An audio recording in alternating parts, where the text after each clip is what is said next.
Hello, everyone. Welcome to the Mind, Body, and Soil podcast. I am your host, Kate Kavanaugh, and it is such a darn pleasure to be here with you today. I just feel like today's guest I have caught all of her excitement and joy and vibrancy and texture and verve and wisdom and just zest for life. She is that contagious. Our guest today is Alex Rosenberg-Rigutto, and she is such a force. I had been following Alex for a while and really stalking her to learn a little bit more about her and gain some intimacy with her before inviting her on the podcast when she started talking about the discipline pleasure axis. And it was at that moment that I knew that I absolutely had to have her on the show. I couldn't even wait. We actually spent hours sending voice notes back and forth before we finally recorded this episode because I was just so excited to get her perspective on discipline. If you listened to my solo episode at the beginning of this year, then you might know that discipline and personal responsibility are two words that I'm really working with this year. Discipline is one that I want to continue to unpack. So this is just the beginning. But I want to kind of diverge for just a minute and talk about how discipline is capable of giving us freedom. I've said this before, and I'll say it again, but I love actually crafting and sitting down and identifying your value system. Because I think that what underlies all the decisions that we make as humans is this sort of core value system. And either you're flying blind and not knowing that you're making decisions on this, or you have identified it and can then become more aligned with it. And one of my biggest values is freedom. Now, this takes many different forms, but today I'm talking about the kind of freedom that is financial freedom, the freedom to feel really good in your body, the freedom to spend your time in a way that is in service to your goals. And when I'm talking about discipline in this regard, I think that discipline is a really powerful giver of freedom. Now, I've been reading a book called Discipline is Destiny by Ryan Holiday, and I'll talk more about this coming up here. But I want to pull this quote from the book. Who can be free when they have lost the freedom to abstain? That hits for me. Who can be free when they have lost the freedom to abstain? Now, as you'll hear on this episode, Alex and I talk about our former substance abuse and drug addictions. This isn't something that I've gone into a lot on the podcast. I've touched on it, but for a time in my early mid-20s, at a time when the butcher shop was really struggling, I turned to drugs and alcohol as an escape. Now, I quickly realized that that wasn't the direction that I wanted to go and pulled myself back together. It was a huge learning point for me. And I learned a lot of different things. I talk about it some on our relationship episode that I did with my husband. But I also learned about what abstinence could give me. As I consider this through the lens of who I am today, right now, in January of 2023, I'm really looking for discipline to give me financial freedom, to confer to me the ability to spend my time in service to my goals, and the freedom to feel my absolute best so that I can continue to have this verve and vigor for life. So, within this, some of the things that I am abstaining from or cultivating discipline around are things like social media and that doom scroll. I don't want to do any more of that. I want to consume less and create more. I am also looking to continue what has now become a habitual eating for my body in a way that makes it feel its best. I don't even really think about the foods I'm not eating because they don't even matter, because the foods I am eating make me feel great. But I'm always looking to continue to cultivate that. I'm also looking to continue to and build a better muscle around spending my time in service to my goals and the discipline that it takes to block my time and make lists and really focus on the work that I want to put out in the world, and to find some reciprocity with that work bringing income in as well. And so I just wanted to talk about a little bit about this and just how much pleasure I find in freedom. And you'll hear Alex talk about the discipline pleasure axis in this episode, and it is just really not to be missed. So I just wanted to give you that little bit of backstory and kind of give us a chance to all get on the same page. I do not think this is the end at all of my exploration of discipline on the podcast, because I am just really interested in this at this point in time. Now, as usual, I never give a great biography of my guests, and we often just dive right in, as Alex and I do, but I really want to give a shout out to this incredible woman's work. One of the things I really love about doing this work is when I get to fully immerse myself in the viewpoint of a guest in my research and due diligence. And I really did this with Alex. And I think that I try to convey this within the episode, and I'm not sure I did all of that great of a job. But when you go to her Instagram page, there is this cohesive nature that really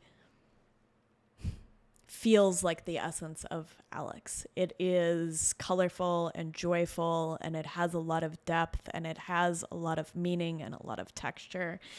And it is really reflective of the various thought processes, skills, and wisdom and joy that she pulls into her life.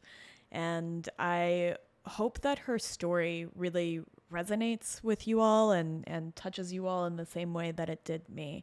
I think that she is incredibly articulate of her inner landscape as she traverses and nurtures the landscape around her in Michigan. So it is just such an honor to hop into this episode with Alex. We're going to have a little quick ad here, and then we're going to talk to her. Thank you.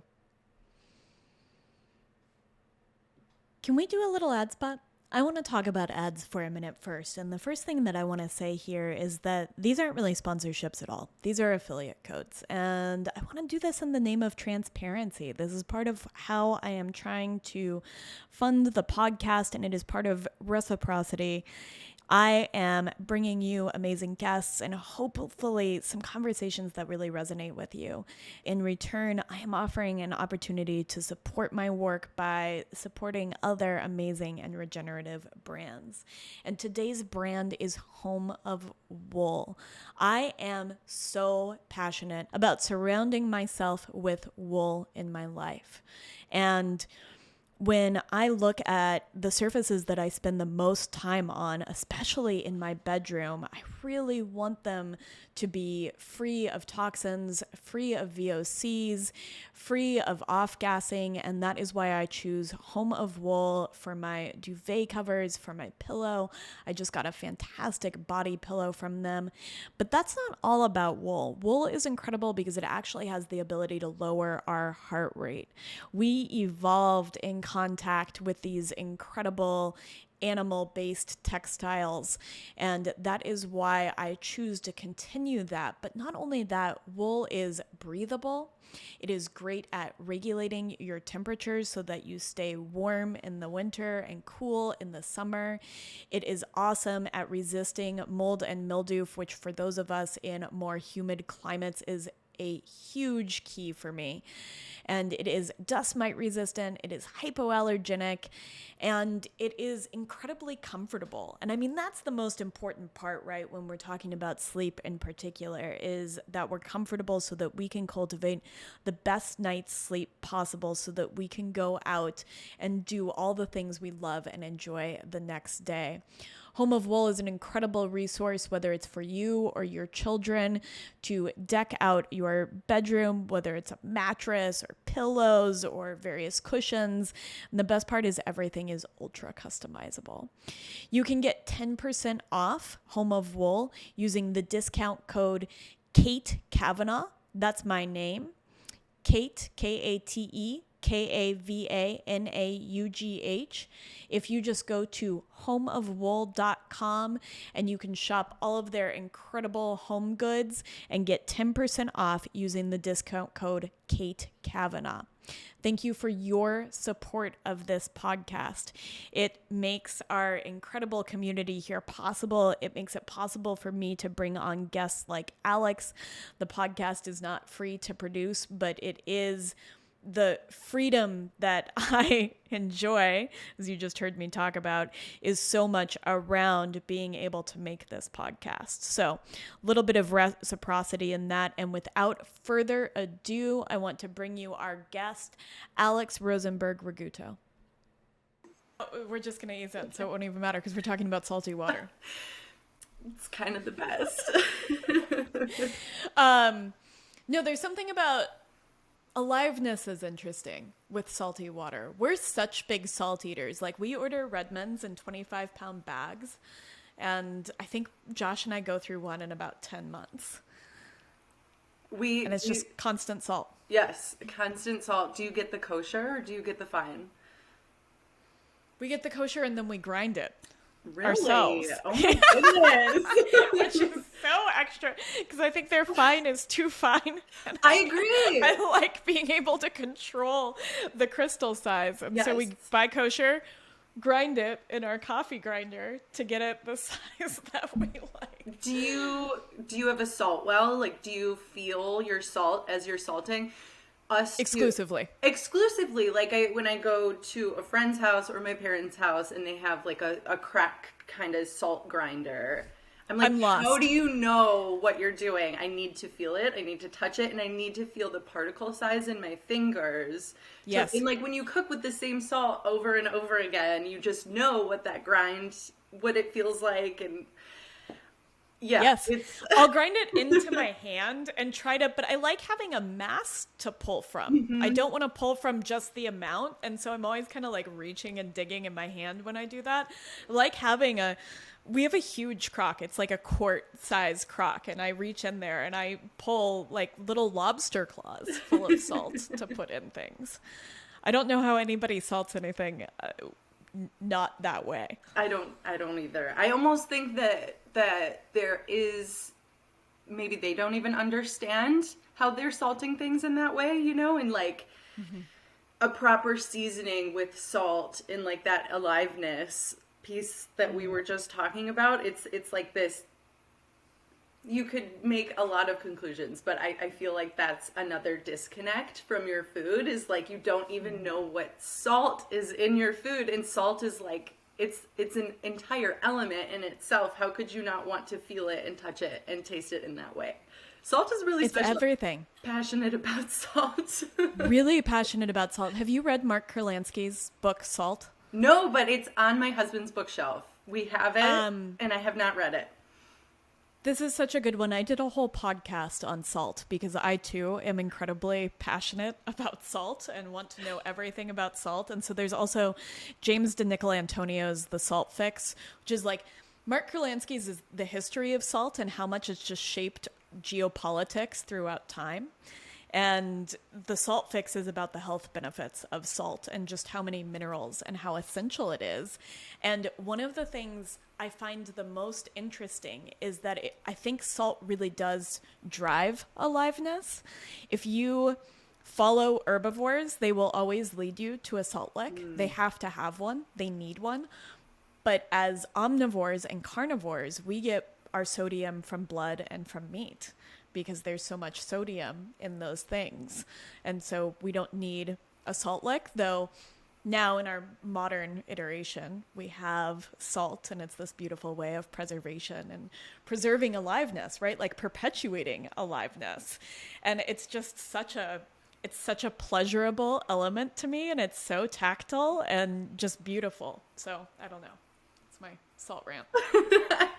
I agree, and I love it. And if we could get the world to just enjoy, it's crazy to even think like how we see that salt drives, I guess some people see that salt drives disease. And, I offer my 96-year-old grandfather homemade sauerkraut, and he like won't eat it because it's too salty. He thinks it's too salty, and he's not, he doesn't struggle with blood pressure or any of the indications that like maybe salt would trigger. It's just this mental thing of salt bad, right? Like fat bad, salt bad, meat bad. It's like, why do we have to chastise all of the best things? It's like we all want of the to best live, things, right? This punitive society where we're just like imprisoning ourselves in this like deprivation place. Salt all day. Yes, and of the things that really kind of made us human. And salt is one of the things that I think really shaped what it is to be human and seeking it out. And animals love it, and they know exactly how much they need. Like they trust their palate. When you put a salt lick out, you're never concerned that your goats are going to end up with high blood pressure because they just can't stop licking the salt lick. Right. And so I treat myself the same way, right? Like every day I just kind of follow, how much salt do I feel like I need? Mm-hmm.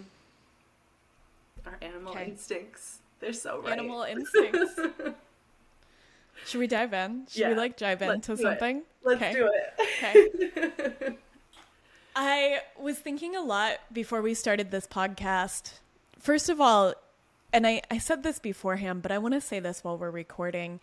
Your way of speaking and way of looking at the world as witnessed through your Instagram is so you. Like it just sings with all of the colors and the words and the organization that is you, Alex, in like your human form.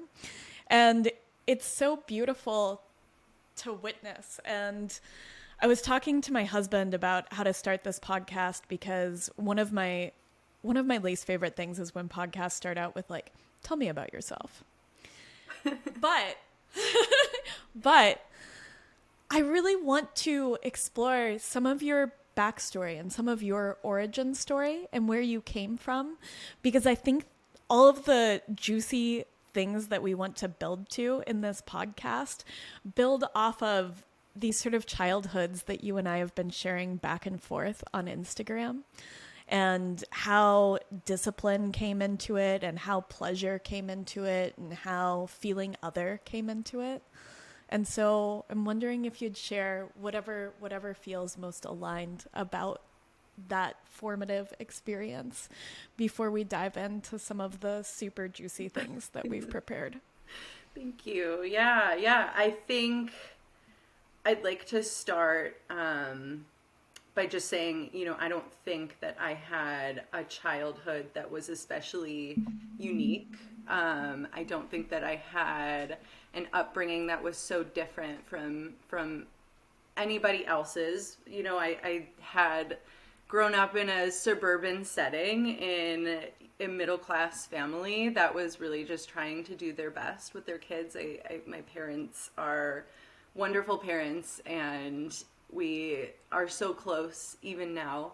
And I just sort of never had an opportunity to connect to who I was truly. I think that is something that is so ubiquitous across childhood in public school settings, in suburban settings, urban settings, even rural settings. I think, even in a homeschool model, I think our parents kind of press what they want us to be upon us from a very young age. And that's very constricting. So I had a childhood where I felt very constricted. I felt very homeless, even in a very comfortable home where I had a lot of my needs met.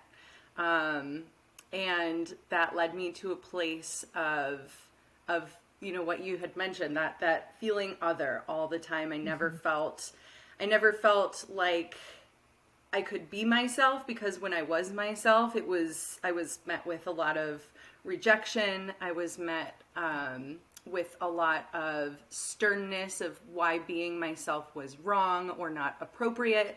I'm goofy. I was just like this goofy kid, and I wanted to have fun and laugh and smile and be silly, and like teachers don't like that in a school setting, No, like, they don't. They really don't. And I wanted to be silly, and I still just want to be silly all the time. I think that's such a pillar of who I am, is just like goofy.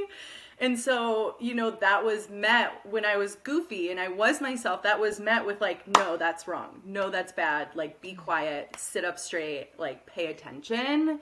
And I couldn't. And that led to, and maybe we can touch upon this later, just like this childhood of, I felt all this constriction, this social constriction. And then that was layered with personality constriction via medication, and always being met with, okay, Alex is just being herself, but like that doesn't work in these settings, in these like rigorous school settings, in settings, where you have to do extracurriculars and your parents want you to do, my family wanted me to explore extracurriculars, which is such a blessing, but like that's not what I wanted to do. And so it was just medicate her, which is horribly sad, and horribly ununique, and I know that we talked about this, and you have, I think it was becoming less and less unique as you and I were children, and I think today it is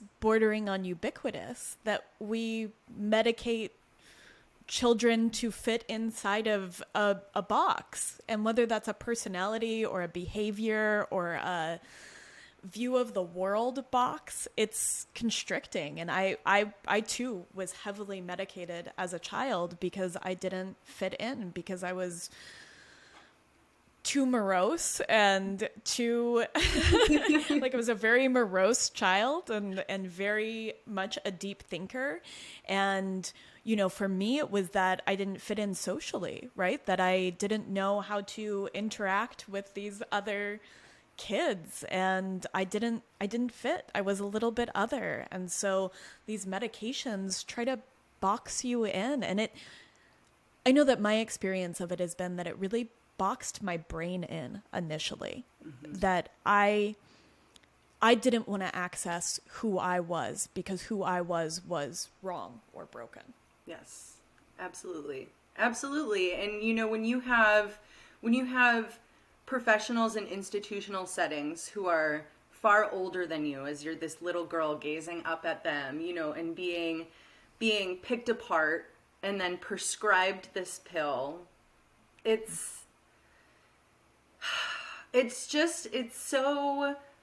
puts you in that box, and then it makes you put you in that box, right? Yes. I remember going to therapy and not even wanting to be honest with my therapist because I didn't want the consequences of that. Yes. I didn't yes. even know, that feeling. Like, yes. Oh, and what a shame, because, I know that I just want to also say that medication isn't always wrong and always bad. And I think that people need to come to those decisions, themselves and with the help that they choose. And I can't imagine being a parent and seeing my child suffering and just knowing like I want to help them and I don't know how, so like I really feel for parents, and I work with kids all the time. Every day I'm working with kids, and like I know that I could be working with myself, and so it just like that empathy and compassion that I have for kids who are going through that, who might end up, like, and I say this not to like sound better or worse than anyone. I don't take medication now, and like I'm very, very grateful because I was able to grapple with all of that and remove myself from that environment that I didn't fit into and find the one in which I did, and be able to excel and thrive in it and feel confident and comfortable in myself. And I was diagnosed as bipolar as like a 10-year-old and put on Zoloft, and I was pulling out my hair and this anxiety, and I don't have to do that anymore because I'm not in that environment. And I wonder what things would have looked like if that environment would have been an option for me. So, to go back to that origin story, none of what I'm doing right now was even presented as an option for me. I didn't know that food came from the earth. Like food was spray butter. And I stood in front of the fridge with the fridge open, and I'd spray it in my mouth. Like I loved, and that's where my salt lick was. It was spray butter. It just wasn't an option. So, I didn't even find agriculture or gardening or going outside, and being connected. I take that back. I always did love being outside, and I would, me and my sister would like dig little mud puddles and catch frogs, and we were always outside, and I always knew that I did enjoy that, but I didn't see that. That was like recreation in the recreation sense. It was, I was recreating some sort of joy, and that was for playtime. That was strictly playtime. That was not lifestyle, that was not career, that was not therapeutic. It was just recreating something, which I later found, like the term, I'm starting to think future, when I would start to recreate by using recreational drugs, right? Like what was I recreating? And I was recreating that little sliver of comfort and joy and a world of possibility with drug use later. That is a fascinating tie together to look at recreate as recreate, and that it's often in our recreation it is a facsimile of the actual thing that we would be doing, in the same way that, and I grew up too in a suburban home, that backyard is a recreation of what it means to be out in a sort of wild, natural space. And we share this too, to seek again a recreation through substances of a world where I know for me, a lot of it was a world where I was comfortable, like a world where I was outgoing, or things felt easier and more accessible and bigger, and they didn't feel so loud in that space to me. I think that's a really beautiful connection to make, the ways in which we're recreating and in our recreational usage. Yeah. And like recreating that backyard, or recreating in that backyard again, is that same constriction, right? Like you're not really supposed to like go over the property line. You really shouldn't be so loud because the neighbors might be mad.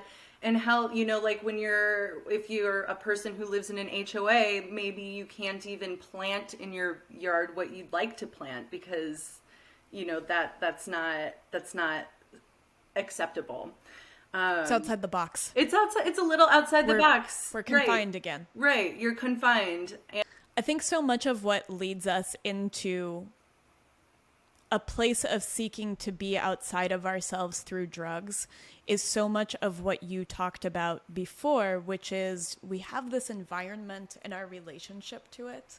And like you as a little kid, I didn't know that farm life, that living out in the country, that being, a farmer was even a possible career path.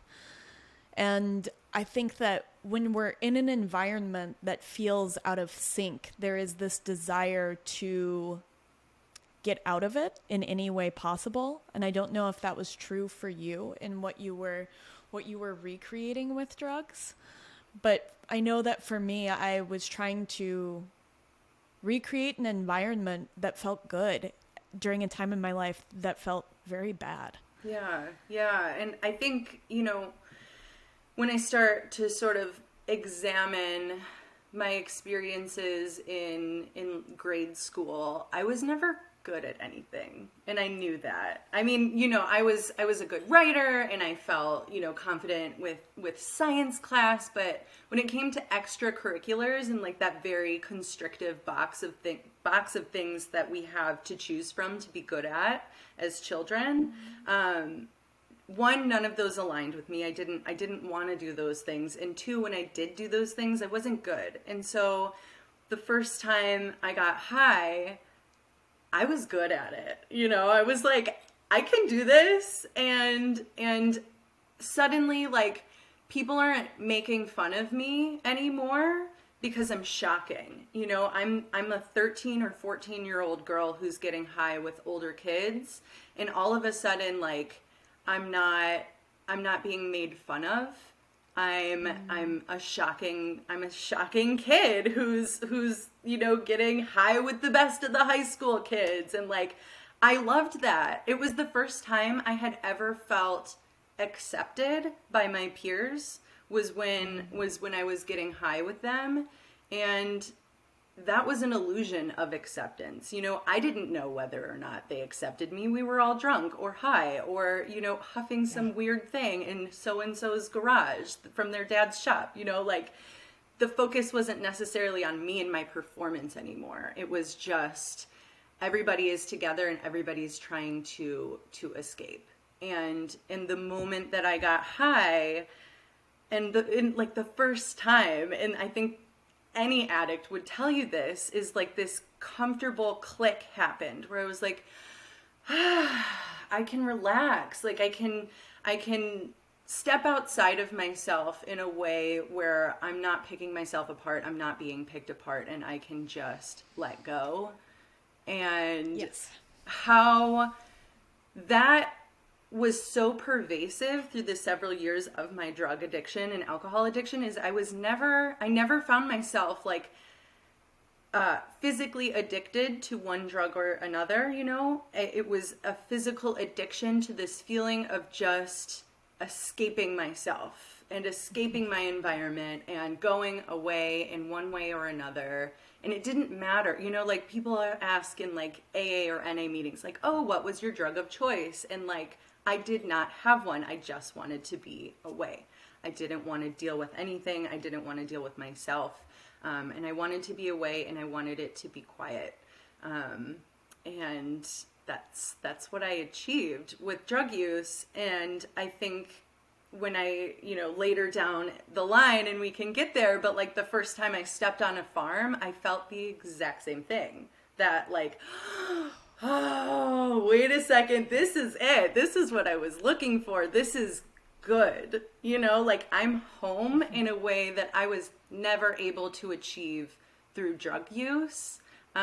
Because drug use, you're mentally somewhere else, but you're still in your same horrible environment usually. And sometimes, there's lots of people in lots of situations where maybe they fall victim to drug abuse in a good environment too. That was sort of my case, right? Like, I for the most part, I was safe and I was cared for, and I had people who were concerned and looking out for me because I was a child or a young adult.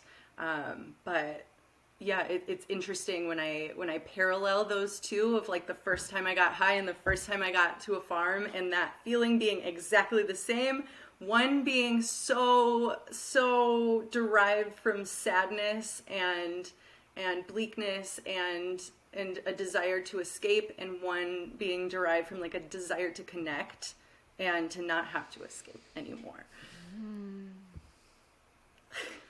It's interesting to pose that as antithetical, right? That you have the desire to escape and the desire to connect, and they're sort of born out of the same place. And I wonder a lot, and I don't think there's any answer for this, but I wonder a lot if farming or being out in nature had been presented to me as a child as an option, as a career path, as another kid who wasn't good at anything, right? Like, how would that have changed my trajectory as because I have a very similar experience where there was so much seeking to escape. And suddenly that feeling of, oh, I can connect, and I know how to connect to this. Like, I'm good at connecting to this, to the land, to the trees, to the soil. It makes sense to me in the same way that escaping also made sense to me, right? It made sense. And it is a coming home. Absolutely. I think it's a coming home, especially for people. And, I think the more farm environments that I've been exposed to, and the more farm crews and farmers that I get to work with, I think a lot of us have this story of never feeling home until you're presented with an opportunity to really connect with land and to be in a service position with land, not just, there's a really beautiful thing that happens when you are an observer on land, right? Like going on a hike and walking, and that is so therapeutic and so good for us. But I think the real magic happens when we take a service position on land and we start taking those observations and putting maybe some action steps and integrating with land in a way where we're not just observers or passerbys or, walkers or bird watchers, but we're feeding the birds, and we're planting things that feed the birds. And we are, building relationships with animals and plants that we eat. And oh my God, how amazing that that feedback loop and the good that comes from that, right? There's all these different paradigms within farming where, there's very extractive versions of farming. So I don't want to just blanket all farming as the same.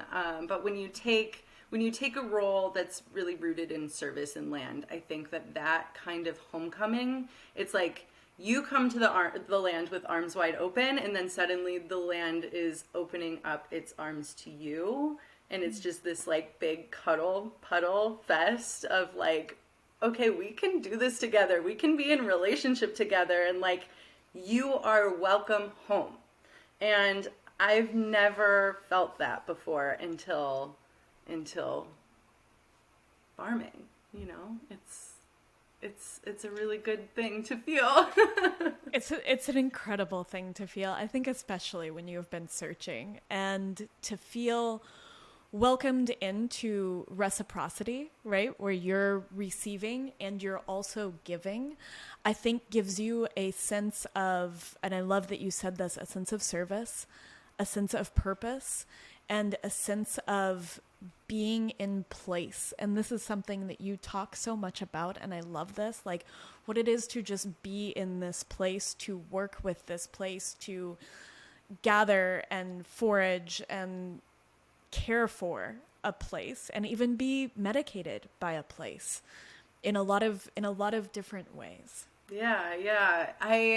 It's interesting, when I first started, I left my home. I left Michigan where I live, and I moved out west when I was 17. And I had to, do my whole drug-infused journey of exploration out there. And, when that eventually led me to, I feel like I have to back up before I go into place. I was always really scared. I've lived in a couple places out west, and I didn't come back home until my mid-20s, after I had left in my mid-teens, and I was really scared to come back to the place where I lived. It's horrifying, Yeah. First of all, you have to hold up that mirror to yourself and be like, oh, I did this here, and all that all comes back. If you're a person who has left your home and you come back, and maybe you left your home not on good terms, there's a level of you have to face it, and I was always really, really scared to do that. I didn't want to see the people I knew. It was hard to be around my family. I couldn't go on the streets where I used to hang out. It was scary to go back there. It brought up a lot. So I was really afraid to come back to the place that I'm from. And I think I needed to take some time away and just discover, what does living in place and what does feeling at home in a place feel like, before I could actually go back to the place that was my home. And I had to really reckon with that. And I made a really conscious decision when I moved back to this area, 8 or 9 years later, or however many years later it was, that I was going to make right with the place, that I did so much wrong, and with the people that I did so much wrong to. And I don't think that I would be able to have the relationship with the place where I live, in the ecosystem that holds me, if I didn't reckon with all of those things first. I think it would make it feel perhaps extractive or false. If you've ever maybe you've had an experience where something weird happened with a friend or a family member and it hasn't been addressed, and you sweep it under the rug, but it's always there. You can't really have that full-on honest conversation with that person, and there's just always this weird thing lingering. I felt like if I didn't really address all of those things, I couldn't come home, and I couldn't come home in the right way. And I did come home, and it was really difficult, but I threw myself first into service, right, through farming, and that's how I decided. I can't pinpoint every single person's car that I broke into and stole their Garmin and sold it online for. I can't find all of those people and reckon with them. I don't know if they would even want to talk to me, or how, if they even exist. Where are they? But I can approach my daily activities of finding provisions to eat. I can approach my daily activities of the way in which I want to grow and harvest food, and how I impact people in a different way. And so I think for me, starting there really opened up this portal into what does living in place mean and feel and look like and taste like for me. Because it's not just being able to identify every single plant, right? Or know the Latin name of this tree, or know, when this bird comes home. It's so much more than that. It's really relationship based as well. And I had to do that first.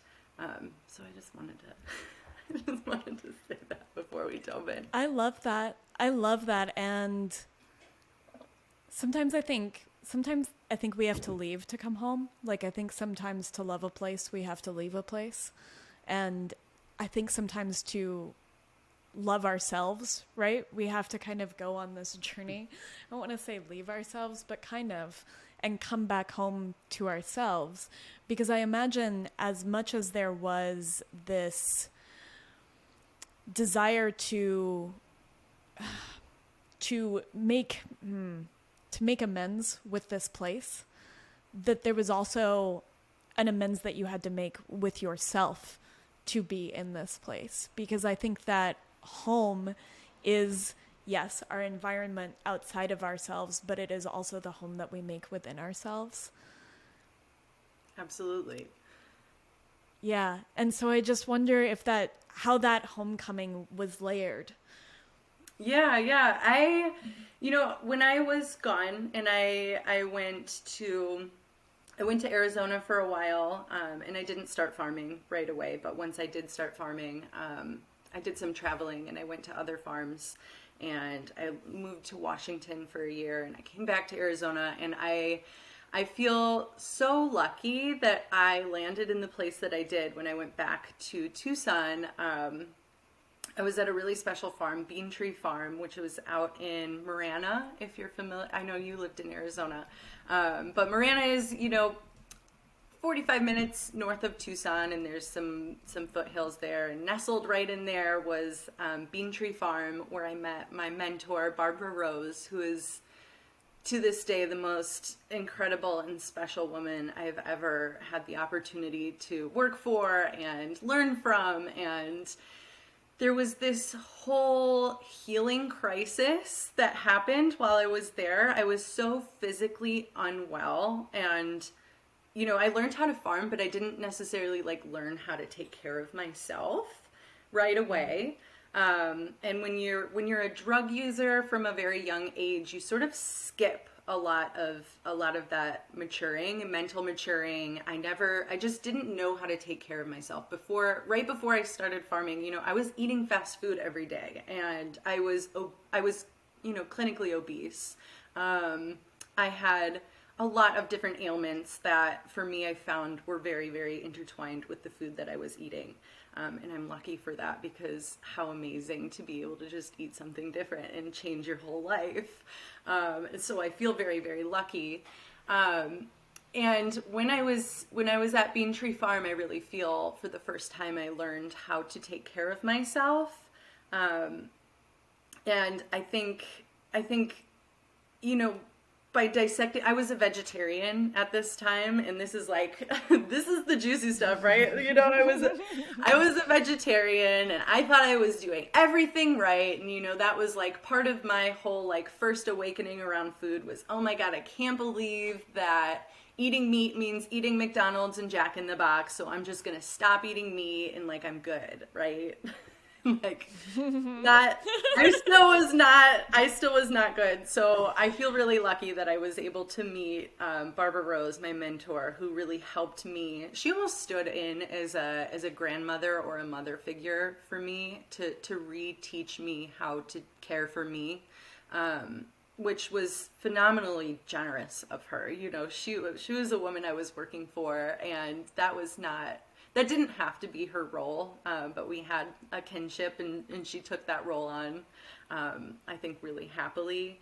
And so I think my experience there and like my growing up there really prepared me in a way, in the ways that I addressed, my own health, personal health, mental health, physical health, spiritual health, really prepared me to come home. And to come home in a healthy way, where I felt there's a lot of shame that's wrapped up with being overweight and being obese. And, I fully lived that shame every single day. I mean, it got to a point where I didn't even think I could farm anymore because I was just in so much physical pain, and I didn't want to be seen. I didn't want anybody to see me because I was unhappy with what I saw. And if I wasn't able to address all of that in the place that I did, in this like very special container that was Bean Tree Farm, I don't think I would have been able to come home in the same context. I would have come home, and I think my mind wouldn't have been right. One, because it was completely undernourished. I was eating bread as a snack every single day, all day long, just like bag of bread. That's like what I ate as a vegetarian, was just bags of bread and some vegetables, maybe some Swiss chard, which I don't even like Swiss chard anymore as an omnivore. That's like, and anyway, we can get into chard later, but without addressing, I think that there's a certain level of emotional maturity that it takes to address your nutrition and to address your physical health. Yes. And that only comes from you. You cannot. Yes. Nobody else can lead you to that. And if I wasn't able to have that opportunity there where I couldn't move, I was laid out on my back for a long, long time, couldn't bend over to harvest anything. It was just so bad, then I would not have been able to come home in any sort of healthy way. There really was a coming home to yourself. Like there really was this like full journey of coming full circle, and maybe being ready for the first time to actually be in place and to experience that groundedness that comes with dropping into a place and dropping into a place in yourself. Yeah, that's incredible. I didn't know some of the pieces of your story in that way. And I think it's incredible that you're here and that you're farming and that you're just so full of light and joy that it just radiates out of you. So I want to talk about connecting to place too, though, that you get here, you come home in a lot of different ways, and start to be in service and to really connect and to find home and to maybe find some purpose too. And also to build, and I want to bring this in here too, I think you start to maybe build some skills. Yeah. So I think, going back to what I said about being in place, knowing it's not just, to me at least, it's not just the birds that are here or the trees that are here in the Latin names of the things that are here. There's this rhythm that you start to learn about the movement of the place. I think that a place has a different gravity at a different time. Like to me, winter feels like, I don't know, the first thing that just popped into my head, I don't know why, is the word iron. This like slow moving, this like heavy metallic sort of, and I don't know, I know that there's like different elements for different times. I don't know them, but to me, metal or iron, just like this heavy time of winter and this like light and feathery time of spring and this hot and humid time of summer, and just learning what it feels like to navigate your own body within those times. And mirrored against, okay, these are the things that are happening right now, and like this is how I can engage with them. And it's so hard to describe, but all of a sudden there is no or there's less of a boundary between you and the place that you live. And it's all just one homogeneous flowing thing. And it's really cool, and we had talked a little bit about traveling, right? And like when you go and you travel somewhere else in this total, like almost like a personality shift that happens within you in a different environment, and like how you can really adapt to another place in such a quick time. I think just being able to dissolve the boundary between you and the land and respond in a way in which your skills start to reflect the ways that you interact with that place. It's all like wrapped up in one thing, Yes, and I have to ask you here, as you talk about that relationship being one where that boundary is dissolving between you and the land, and in childhood feeling so constricted and boundaried. And I think that's a really interesting contrast to have that suddenly dissolve through reciprocity and through exploration and through feeling of a rhythm and the perfect words to describe all those spaces. You said you couldn't find the words, but you found the perfect words. I could feel them in my body.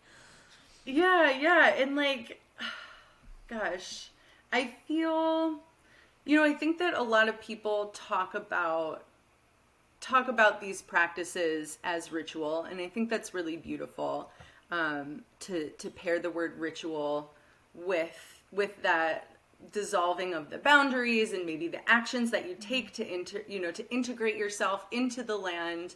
And I just want to offer that ritual doesn't necessarily have to. I was thinking about this a lot over the past few days and how to start wording it. And ritual doesn't have to look like anything that you've ever heard, right? Like I think when we start thinking about what does a ritual look like, to me, I instantly think, okay, altar cloth and like talismans and maybe some sort of incense, and like that is one, not accessible. Two, you can't just like turn on a dime and like whip out the altar cloth and like the whatever. It's, to me, a ritual can just be really cognizant. We're gonna have to edit that out. It can be just this full understanding of, wow, that boundary between me and this place is gone right now, and like what can I do really intentionally to like bring that home. And that could just be like going out to harvest some tomatoes from the garden and bring them into your kitchen and artfully put them out on your kitchen table. That's what a ritual would be for me. And I just think that is so much more inviting. And I think that that's so much Yes. more like an every person's experience of what being in place is. It doesn't have to be this fanciful, set up, sort of premeditated ritual, if that makes sense. Oh, I think it makes all the sense in the world. And you really described something that I think I needed to hear that. And as somebody who doesn't partake in a lot of rituals, as you explained them, I do partake in the rituals that you talked about, that act of just going out and harvesting. I'm thinking about ramps because I'm closest to ramp season in my mind. Going out and harvesting some ramps and coming back home and rinsing them and putting them in a skillet with some ghee and letting them melt down and smelling that like that, to allow that to be a ritual, to get rid of the social idea, the sort of social and I want to call it like this hoity idea of ritual, and to just let it be the everyday. Yeah. Yeah, and within that, you have your holy water that you've rinsed your ramps in, and you have that handful of holy earth that is the ramps, and you're, invoking the fire in your skillet. What more of a holy experience could you really, really ask for? It almost makes the other seem unreal, or it doesn't have the same weight to me as that holy feeling of preparing yourself a meal that you gathered with so much intention, and all the boundaries fall away. I don't even know what to say because I love that so much. And it does. And here's something that has all the elements that we try to put on. I don't know. It comes back to that recreation idea. Yeah. Like in these altar style rituals, are we just recreating? Is it like a recreational ritual when sometimes it is just the most simple connected things that we do that are that true thing that is easy for us to connect with. Yeah. Yeah. I just love that so much. I have to say, I think a lot of people, so the context in which my work takes place right now is in Jewish agrarianism. So I direct a Jewish farm and a Jewish farming program, and we teach, children in our community all about why it is that farming is the absolute most Jewish thing you can do. And so I have sort of an earth-based lens to Judaism, and when I think about ritual in Judaism, and this might not land well with every Jewish person who listens to this, if there are any out there, but Jewish people packed up, we were removed from our land, right? Time and time and time again, over thousands and thousands of years. We're the wandering Jews. We were always looking for a place. So we could never settle in and be that place-based people, right? We were just expelled always. And so we had to pack up. We were a tribal people. Jewish people were a tribal people. And we had to pack up our entire lifeway into something that could be moved from place to place. And that is now called religion. And really to me, in the way that I practice my Judaism, and that religious thing is all of those rituals were just lifestyles that were packed up and able to move across countries and borders and seas. And these rituals that we partake in now that have tools and talismans, like that was just life.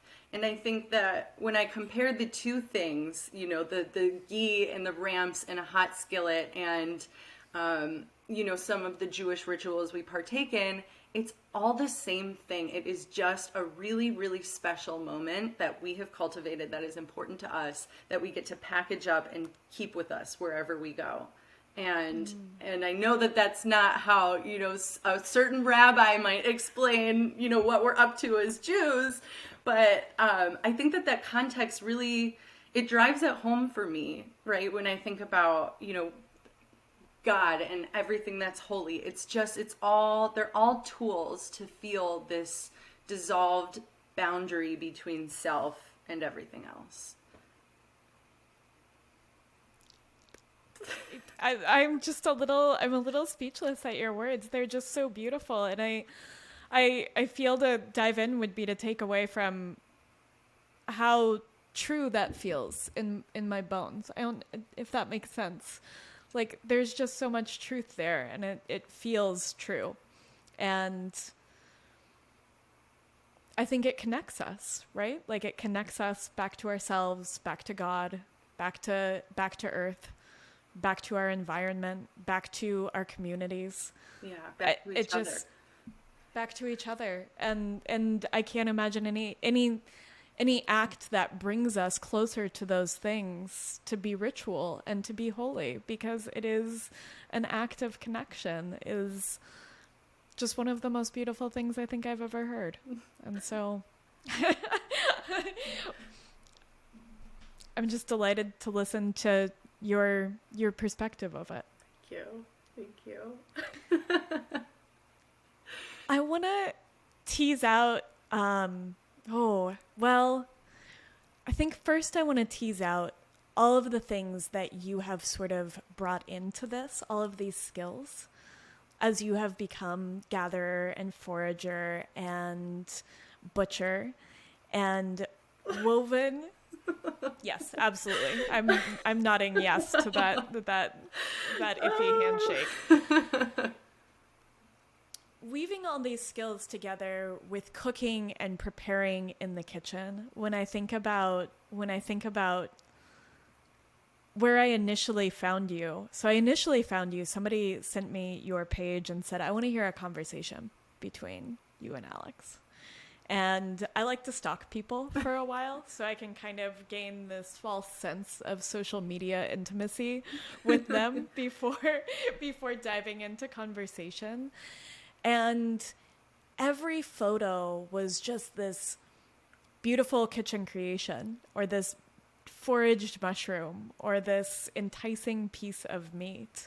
And I'm curious how you began to cultivate these skills and put them all together in the kitchen, because I think one of the most beautiful things that I see you do is create, we've talked some about this, these layers inside of your kitchen of season and of ingredient and time and the different skills that it took to put them all together.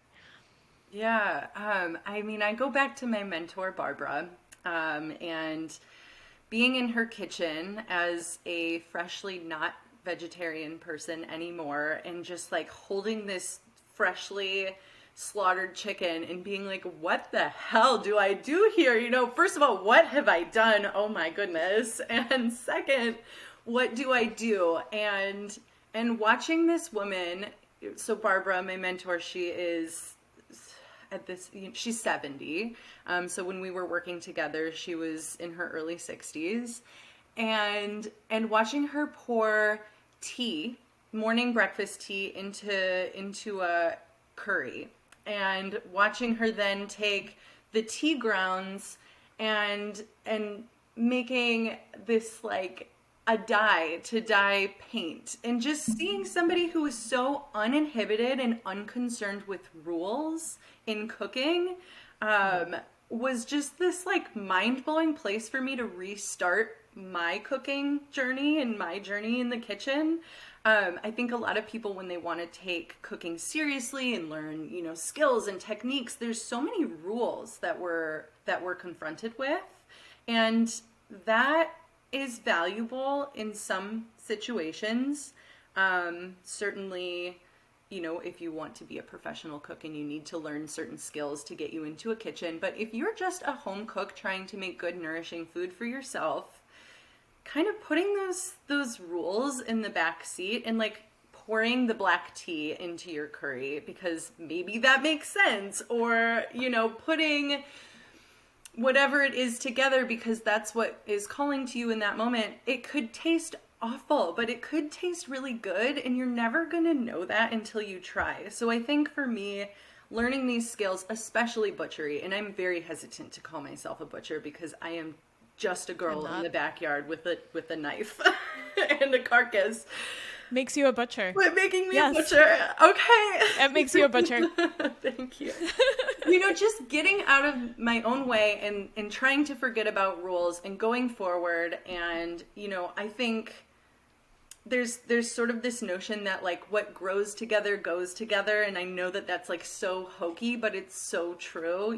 Like the ramps taste really good with the dandelion greens because they're pungent. One is pungent and one is bitter. And like, oh my God, suddenly they make sense because I just have the dregs of like my maple sap here and I could like sweeten it in some way. And like, it's all this like, it's almost like the seasons are telling us what to do. And then we, the like awfully complicated people that we are, like impose all these rules. And like these rules happen to be like from a lot of the times it's French cookery, that dictates like what's okay and what's not okay in food. I don't have a French, maybe I have a couple French cooking books in my house because my husband went to culinary school and he had to buy them. But I think and this I think goes for any skill, is just getting out of your own way and saying, I'm going to learn how to do this thing, whether I follow the rules or not. And I could fail and it could be gross and end up in the compost bin. But I'm going to try it anyways, is the most powerful thing. It's really a gift to not take yourself so seriously. One, and just like be that goofy person in the kitchen. Or, in any other scenario when it comes to skill building. I think too, I talk a lot about this as a butcher and somebody who has worked as a chef, though I'm not classically trained.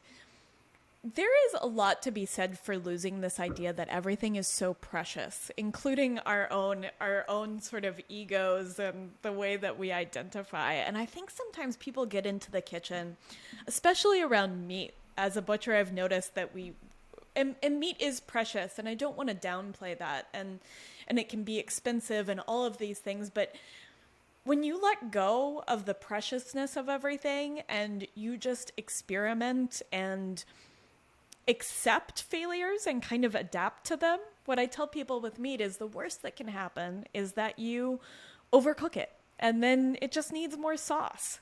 Like, and you might come up with something that you never anticipated because of the failure, the quote unquote failure that just happened. But when you let go, I think there's so much more joy in that space when we let ourselves, and I honestly, this is just coming back to that space when you let go of that box and those boundaries and you just let yourself be one with the kitchen and the ingredients and your own whimsy. Yeah, absolutely. And whimsy, I'm so glad you said whimsy because it just conjures this image of, there's two images that I see when I think about somebody who cooks. And one person is, very upright and wearing this like white chef's hat and they're chopping really fast and every single thing is the exact same size and they're quick and they're speedy and like they're not that happy. And then on the other hand, there's whimsy, right? And there's somebody who's taking their time and they're trying something new and they're smiling and maybe there's like music playing and their friends are around them and it's just an entirely different thing to just want to feed yourself well and eat well. And when you like compare that to the other version of this like rigid, regimented, like there's no room for that in my kitchen. There really isn't. No. And I want to enjoy it. Yeah. Because this is feeding me, because this is nourishing me, because this is part of my ritual, my practice, my reverence for the land. I want to be in a state of, I am enjoying doing this. I am enjoying nourishing my body, my family, and giving myself this gift and utilizing this gift from the land and all of those different layers that can't be regimented, can't follow a recipe either. No, oh my gosh. I think the only time I can follow a recipe or that I want to follow a recipe is for baking, especially as someone who's gluten-free. It's just like a whole... I'm so glad there's people who test gluten-free recipes with all these flours. I could not be developing gluten-free recipes every day. I mean, that's a lot. And it's a lot. I don't know if you've noticed this with yourself, but at least for me, if I'm cooking to bring something to a potluck or a family dinner or somebody's coming over for dinner, it's never as good as when I'm just cooking for us. And I think that's because of all of that pressure, right? This like performance pressure of like, oh, like it has to be perfect and amazing and the perfect amount of salt and the perfect amount of this. And I just blow it every single time. And I'm like, oh my God, this is too salty. I knew it would be. I love that you said this because I think it was 4 or 5 years ago, my husband and I, whenever people came over, we would put on a production and we would cook these really extravagant meals because we're both, we've both been cooking for a really long time. We decided a couple of years ago that we weren't really having people over because it felt so fraught. It felt like such a production. It was too much energy spent on it. And we were like, when we have people over, we're just going to cook them whatever we would have eaten for dinner that night. And that's when people started telling us that this is the best meal I have ever had. This is so delicious. What did you do? And it was when we dropped all the pretense, when we dropped all the recreating. Yes. And just allowed this thing to be what it was and just fed people what we eat. And it changed people's perception of it. Yeah. And isn't it special to be welcomed into somebody's home and eat a plate or a bowl of exactly what they would serve in their home? It's not this, I never go to a friend's house or to my family's house or to a family dinner, whatever, expecting anything. But especially expecting this like elaborate situation, unless that's, we were going to plan to do that together. And it's just such a gift to be welcomed into somebody's nest and to eat what they eat. It's so special, and that can't be recreated. It really can't, because it's so uniquely your and your family's own thing that you're generously sharing with somebody else. And that to me is so much more special than like, here is this 6-course meal of, we've never even made this before. Why would we? It's why'd you do that? Yeah. I mean, thank you. It's why? Intimate. It is. It's intimate to share the food that you aren't fussing over. Yeah. Because that is your food. Mm-hmm. Like that is the authentic expression of you in your food, that food that you eat every day. And it is special because it is so infused with what brings you joy. Yeah. Because they're those meals that you repeat all the time. They're the ones that give you joy and nourishment and are a sense of not just the place that you're in, but sort of who you are as a place. Yeah, it dissolves that boundary, right? It's all of it together. Yeah, in it's a bowl. Dissolving the boundary again. Yeah, I love that. Yeah. This podcast has a theme. Yes. Dissolving boundaries. Yes. Yeah. I want to talk about another boundary that we dissolve, and I want to talk about dissolving the boundary of time when we preserve things, and how that layer comes into a kitchen that has a larder full of these little bits of spring and these, remnants of summer and, little dehydrated bits of fall that make their way onto plates and into beverages and wherever they are throughout the year to nourish us and to be nourished by a place throughout time and to have that extra layer. Yeah. I think that looks different in everybody's home, and in our home, there's definitely, it's interesting. I think that when we think about layers, I'm seeing a layer just in my mind's eye right now. I see a landscape and I see a couple different clocks all kind of fixed onto each other, right? There's like the farm season clock and all of the tasks that you need to do in the day in that moment, in that time, to like set you up for success for the farm season every single day. And then there's the season of the forest and the season of the wildlands and the places where we gather and what we observe is ready to be harvested and worked with. And then on top of that, there's so many clocks and so much time is this layer of preservation. And how do we so I live in Michigan it's cold and nothing grows in the wintertime. So how do I take this very short, seemingly short and hot, fast moment where there is so much abundance and so much to do and carve out these times for me to put by for later?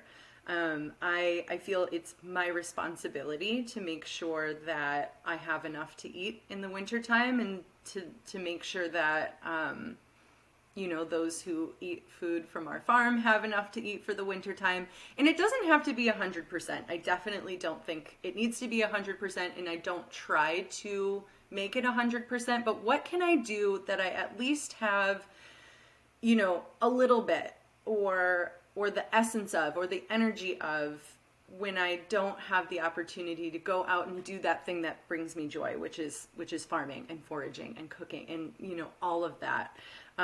So we preserve a lot of food in our house. It sort of evolves every year. Last year I really wanted to get rid of this idea in my head that like canning is drudgery and misery, because for a long time I thought it was. Which Can I it pull can a be. quote from you? Can Yes. I pull a quote Yeah, from you? yeah. Because I think that this is so important. For us, our preservation strategy gets simpler every year. We focus on quality, volume, practicality, and simplicity rather than fussy, frilly, all-consuming maybe items. Gone are the days of jars of pickled fennel, agrodolce by the dozen, quarts of floral syrups, half pints of every flavor chutney and jam. Those things are nice to have around, and we make them here and there in small batches, but our time is precious, and the whole point for us is to seriously eat and subsist from our efforts. Yeah. I loved this because, again, I'm not a very fussy person, and it takes that fussiness and that preciousness that I tend to feel towards preservation and an act, canning, that maybe isn't my favorite task. Yes. Yeah. And like, we used to do all of that fussy stuff, and I really just thought to myself, why? Is anybody subsisting off of fennel pickles? No. Like, why am I putting all of my attention on fennel pickles? One, I don't like fennel that much. Why am I pickling it? Two, I don't even eat that many pickles. Why am I making so many pickles and of fennel? It's really this like introspective moment that you have to be like, okay, there's a lot on the table right now. What am I going to decide to do that has the most impact? So does 50 jars of tomato sauce hit a little bit harder in our house than, a dozen different jams? I don't eat jam. Why am I making jam? And I was making jam because I never sat down to really strategize and check in with myself and inventory. Why am I doing this? Am I doing this because it makes me feel something? Or am I doing this because I want to eat? And I'm doing this because I want to eat. So we make a lot of tomato sauce. We make, a lot of ferments. We eat a lot of fermented vegetables. And honestly, I used to have a freezer that was just dedicated to fruit. I don't eat that much fruit in the wintertime. My body, I run pretty cold, and fruit is very cooling, and that's just not something that I want a lot of times in the wintertime. So we put more meat in our freezer because that's where the calories are, that's where the protein is, and I need to eat a very protein-centric diet if I hope to do anything with myself in any given day. So why, just checking in and seeing, are these layers really working for me, and is this process serving me, or am I just, on this hamster wheel because I think I should be? I think the same is true for me. I want to add to this that I think that when I see people learn how to butcher, they really focus on learning how to make sure that they have ribeyes or strips or whatever it is, whatever we've been told is the good stuff. Right. And they ignore how they eat meat. And I realized this, I've been cutting for retail butcher shops for a decade, and my husband and I put a steer down in our kitchen table here on our farm. And I was like, oh, I can just cut this the way I like to eat this. I don't have to be beholden to society's idea of what is a good cut. And I never eat strip steaks. I never eat ribeyes. I don't want them. I don't crave them. And so why am I making those cuts something I don't want them to be? Right. They can be a roast for me. Or more often than not, they're often trade for us. They just kind of go in like the trade because we won't eat them. But it's so true to really get to the core of why am I doing this? What do I want out of this? And to take inventory. How do I cook? How do I eat? How do I enjoy? Yeah. We had butchered, or not butchered. We had, butchered. We didn't slaughter, butchered. Could cut that part out. We had just broken down a half a pig maybe 2 months ago, and the pigs that we do this every year, usually twice a year. We deal with a half a pig, and every year we cut chops, and every year chops are the last thing left in the bottom of the freezer. We're just like not pork chop people, and me and my husband, we're really busy during the farm season. We have a lot that we're doing, and sometimes, something like a roast isn't going to work into our summer cooking rhythm.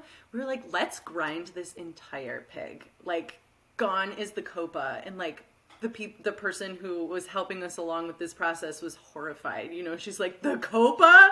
You're gonna grind the copa? And I'm like, yeah, we're grinding the copa. Like, we want ground meat. That is like, that's what we want. Yes, it's fast. It's delicious. You can, make it whatever percent you want. You can put in all the weird bits. It's just, like, we want ground meat. We're grinding this whole pig. It was the best decision I've ever made.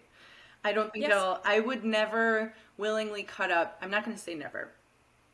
I don't see myself willingly cutting pork chops for myself for a very long time. I'd rather just grind it and have the bones for stock. Beautiful. I think that's fantastic. I wish more people would do that. Yeah. Like, you should cut and preserve and cook the way that you like to eat, the way that it gives you joy. If that means grinding something that somebody else sees as precious, do it. Yes. I think something else that's really special about that is, I think that the entry barrier is less when you really realize, like, okay, I'm cutting this for me, nobody else. So all of a sudden, my fears around butchery and having everything look just like they would if I, looked up a picture of what does a pork loin look like. It just changes because it's all of a sudden it's not about anybody else anymore. It's not about anybody's, notions of what you should get out of the pig. It's about you in your kitchen, and you're not going to mind if it's like a little hamburger on the side. It's for you. Just try it, And I think a lot of people are afraid of butchery because they're scared you're going to mess it up. And you can't mess it up after the animal is dead. You can't mess it up. It's dead. You can't mess it up. You will find a way to cook it and eat it. Therefore, it cannot be messed up. Yes. Yeah. It's not possible. And that's why I really think that anybody that is holding a knife in front of a carcass with a little bit of reverence is a butcher. It's not about fine cutting and all of these perfect everything. It's about joy, and it's about enjoying the meat. And it doesn't have to be pretty. It doesn't have to be precious. It doesn't have to be fussy. It doesn't have to be perfect. Right. Yeah. Yeah. And I think you're giving that same permission for canning, for growing, for everything. We've done that with our growing season. Why are we growing that? We don't eat it. Right. I know. And like the same thing could be said of a market grower. Why am I have finite space. Why am I spending all of this time growing broccoli is the first thing that I think of. We don't grow broccoli here anymore, and I probably will never grow broccoli for market. It's not, to me, when I think about broccoli and I think about the space and time and energy that I have, it just doesn't make sense. And there's plenty of other farmers with much more land and different margins where, you know what, broccoli works for them, and I will go buy their broccoli and be happy, but Yes. it doesn't work for me. Yeah. Yeah. We Broccoli. we don't grow many vegetables. Like we just really we focus on like things that we eat a lot of that we can grow easily. So we grow a ton of squash because we love squash, both summer and winter. And it's not very time intensive for us. Yeah. Carrots in my rocky soil are really difficult and they just take too much. And so I'll trade or buy carrots from friends. Mm-hmm. Making life a little bit easier, I think, is very underrated. I agree. I think a lot of people too who come to the world of homesteading or farming, they really want to do everything, and I've been there, so I understand wanting to being, you know, fresh and wanting to do absolutely everything, and it feels so good to let some of that go, you know, and to do what you really like to do and to do it really well. I think is so much. It's so much more nourishing than struggling to do everything yourself. It really is. Yeah. And it gives you more pleasure. And I wonder, been thinking about it, and I'm wondering if now is the time to start talking about the discipline pleasure axis. Yeah. I want to make sure we haven't missed any like little treats in there that you want to tease out before we get to it. Yeah, let's go ahead. Because I think that a lot of discipline and pleasure has been nested in this conversation without maybe being identified. But this was the moment for me where I had to talk to you, and I had to talk to you like right now. And you had done this series. You know, you and I had sent like a couple of messages back and forth kind of casually. And you did this series on the discipline pleasure axis and of your view of discipline, and it's something that I was really carrying with me towards the end of 2022 and into this year, has been looking at how I consider discipline. And so when you started talking about this, I had to talk to you now, and I think we sent probably hours of voice notes back and forth after that. It was fun. And so I want to bring this picture in because I think we've talked about throughout your journey, there are so many elements of different varieties of discipline and of pleasure and of the way that they interact and intersect. And so I'd love for you to give us a little overview of this, and then maybe we can dive into some definitions and all of these different things that we've talked about. Absolutely. Yeah, so you had mentioned, you know, your word of the year and having different words of the year, and I didn't really realize that discipline was my word of the year until I saw the graphic that I shared on Instagram, which was literally the words discipline running one way and pleasure running through them.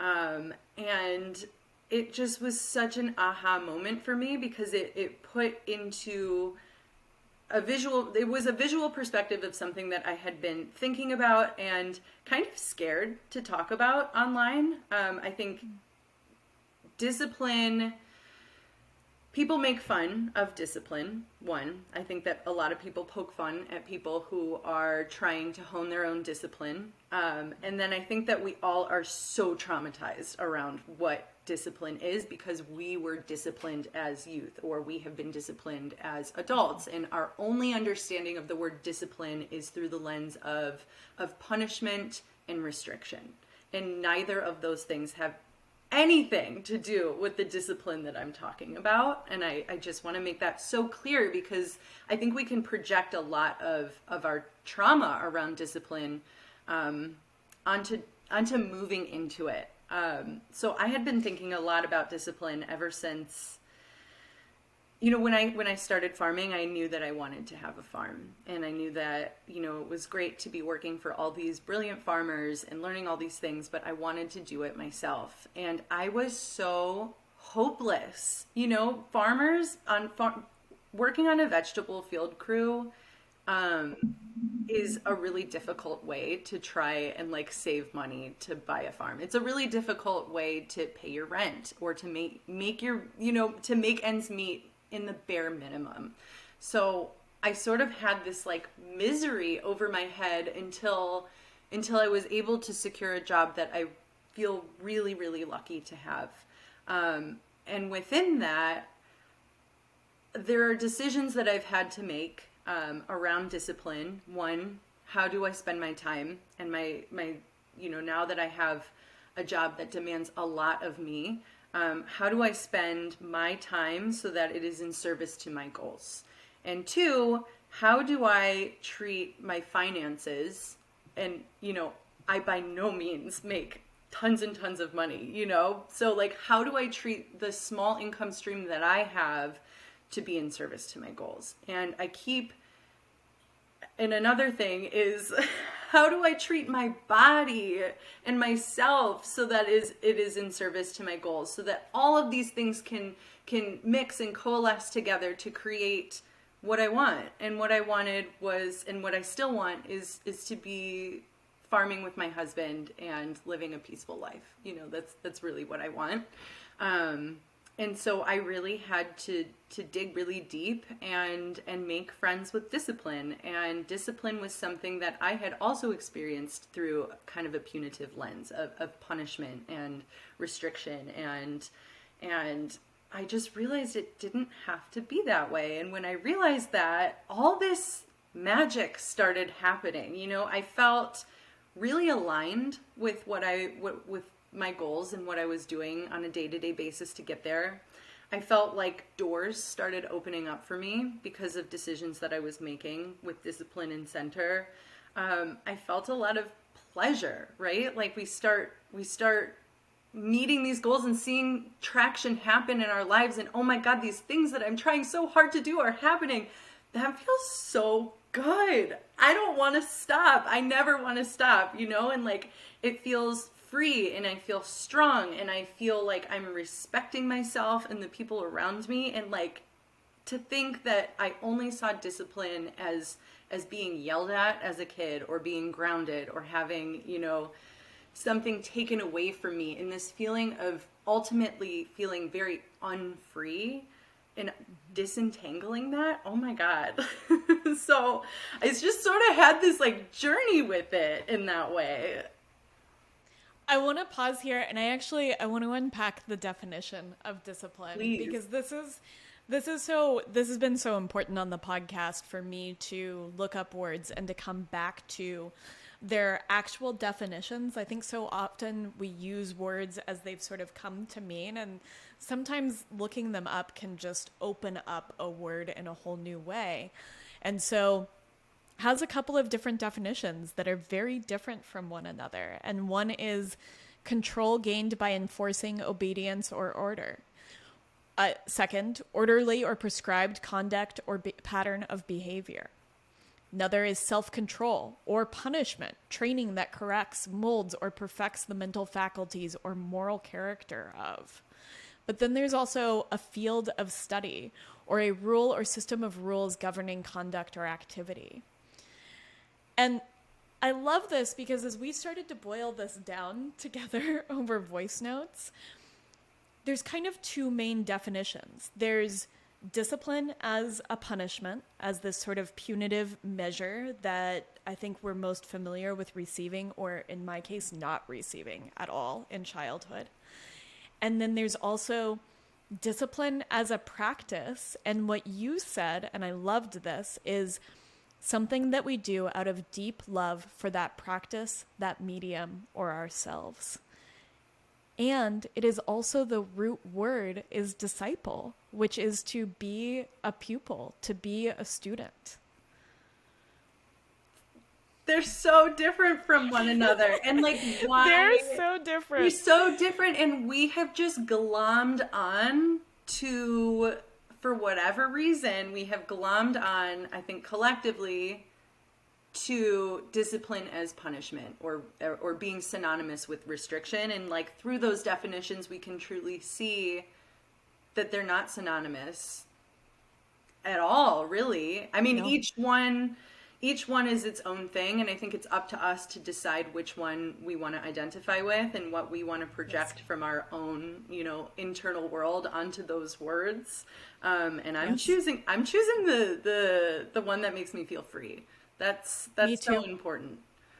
Yeah. Me too. And I think that's a really important distinction too, because discipline has allowed me to feel more free. Yeah. Like I find freedom in discipline. Yes. They're not mutually exclusive. One actually leads into the other. Yes. Yes. Yeah. And I think a really easy touch point for folks would be, what foods make you feel good? We have so much messaging around like restrictive diets and, just very restrictive dietary patterns. And, for me, I came into like this whole quote unquote health food journey of mine by eliminating a lot of things that don't make me feel good. And then there came a point many years down the road where I had to sit and think to myself, am I just restricting myself? Am I able to like I'm noticing healing. I'm noticing things are getting better. Maybe it's time that I can start to reincorporate some of the things that, I took away to see how they work. And lo and behold, a lot of things worked, like dairy. I didn't have dairy for 4 years. And at that point, I could have decided, all right, well, I'm really afraid of dairy and I don't want it to, negatively impact me again. So I'm just not going to eat it, even though I know I can digest it now. And that to me looks like restriction, but, trying gluten again and noticing, oh boy, like, that does not work for me. That's discipline, right? Like my favorite food in the world is a croissant. Butter, flour. Yeah, It's obviously. perfect. Whose isn't? Perfect, right. It's the perfect But like, food. if I want to perform my best and if I want to be able to continue down a path where I feel freedom in my body, that doesn't work for me right now. And that's not restriction, right? That's respect. And there is such a difference. Yes, and there's a difference too in that freedom comes with feeling good the next day, whatever that refractory period is between you and the food that doesn't get along with your body, is that there is freedom that when I don't eat, nightshades are a big one for me, gluten, cow dairy specifically, even A2A2, doesn't matter. Dairy from cows doesn't work. I have freedom in that next day and that I'm not bloated or achy or foggy or my sleep is disrupted, right? Whatever that symptom is that correlates with that food, I have the freedom to feel good. Yeah. And you can then take your body that feels good and go forth into the world and whatever it is that your goal is and that, that sweet endpoint, like you can get there that way. And that's freedom, right? Like that's so, It's so good. It's so good to know that there is a difference and to be able to sit down and do that kind of inventory style process with yourself and think about, is this restriction? Is this discipline? Is this an open door? Is this a closed door? Which one do I want to walk through? Do you think there's a way to take inventory? At the top of this, you kind of talked about discipline for your body, and that's food, that's exercise too, probably. Discipline for your finances, discipline that are in service to goals, which is feeding both of those things. But there's sort of these categories, and I wonder what would happen if we sat down and we really did an inventory of where am I with discipline? What goals do I want? And what actions are most in service to reaching those goals and finding that pleasure of reaching those goals in my body. And even if your goal for your body is just to feel good. Yeah. Like not an aesthetic goal, right? Just to feel good. Yes, absolutely. I think, I'm not a big journaler. I would love to be able to sit here and be like, I journal all the time. It's the best. I love it, but I'm not that girl. And I sometimes I wish I am, but I'm definitely like more of a cerebral kind of inventory person. But I think for anybody who maybe wants to hone discipline, there is, you could maybe make some columns and think about it. Like I have in my notes right now, I have a word that says discipline, and I have a word that says restriction, and all sorts of things underneath it, just like quick scratch notes. I also think one of the best ways to hone your discipline is to start a garden, because nobody's gonna make food happen for you but you. And I think maybe a lot of like growers who would listen to this would maybe chuckle to themselves at this conversation, and because growing takes so much discipline, to plant, to go out, physically take your body outside into maybe not great conditions. It could be raining, it could be cold, it could be blazing hot, and to like go forth and do what you need to do during the day. And it might not feel great. There's a lot of people who think farming is fun every day, and it's not. But if you would like to hone your discipline, I think like trying to grow some food would be a really good place to start. I